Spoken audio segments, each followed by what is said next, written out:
You wake up tomorrow, grab your phone, and something feels off.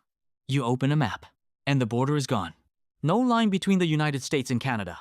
No checkpoints. No separation. Just one country.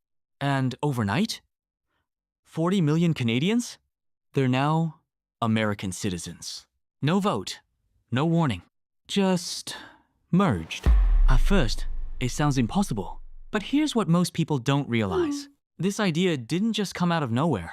It's been tried before. Back in 1775, during the American Revolution, the US wasn't just fighting for independence, it was also looking north. American forces invaded Canada with a very specific belief that Canadians might actually join them. Think about that. Not conquer, join. But it failed. Completely. And that should have ended the idea right there. Except, it didn't. Because in 1812, it happened again. During the War of 1812, the US made another move toward Canada. And once again, there was this assumption that Canadians wouldn't strongly resist. And once again, that assumption was wrong. The war ended. The borders stayed. And something became very clear. Canada wasn't going to be absorbed. So instead of being taken, Canada built itself. In 1867, Confederation officially formed the country. And that moment changed everything. Because now, Canada wasn't just territory next to the US. It had its own government, its own identity, its own direction. And over time, that separation didn't shrink. It grew. Different political systems, different approaches to healthcare, different expectations of what government should do.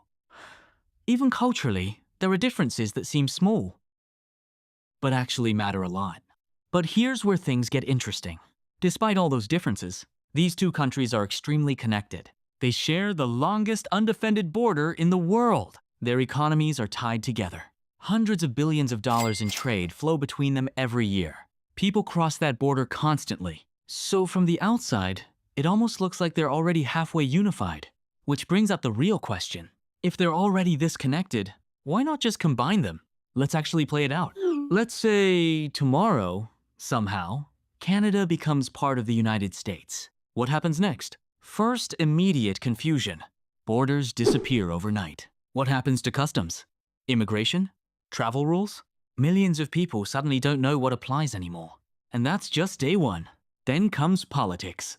You've just added over 40 million people into the US system. That's like adding multiple large states instantly. New senators, new representatives, new electoral votes. That alone could completely shift elections. Power wouldn't just change. It would rebalance overnight. And that's something governments don't take lightly. Now, think about structure. Canada has provinces. The US has states. So what happens? Do provinces become states? Do they split up? Who decides that? Because every decision changes representation, power, and control. And suddenly, this isn't just a merger. It's a negotiation over who gains and who loses influence. Then there's the economy. On paper, this looks like a massive win. Canada has huge natural resources, oil, minerals, land. Combining that with the US would create one of the most powerful economies in the world. But the transition? That's where things get messy. You'd have to merge currencies, the Canadian dollar and the US dollar.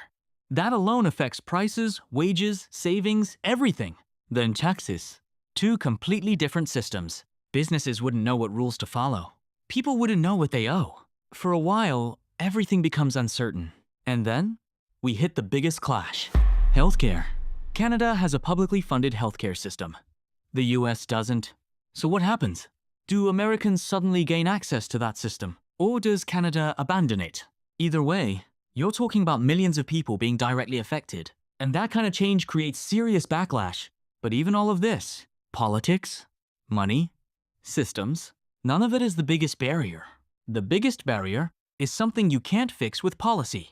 Identity. Because at the end of the day, Canadians don't see themselves as American. And Americans don't see Canada as just another extension of the US. There's a mental line there, a cultural line, and that line is stronger than any border. Even if everything made sense on paper, people have to accept it. And realistically, they wouldn't. And legally, this would be one of the most complicated processes imaginable. Both countries would need massive public approval. Constitutions would need to change. Leaders would need to agree on laws, rights, representation, every detail. This wouldn't be one decision. It would be thousands of decisions stacked on top of each other. So, could Canada ever become part of the United States? Technically, maybe. But realistically, almost no chance. Because this isn't just about land. It's not just about power. It's about history. It's about systems. And more than anything, it's about identity.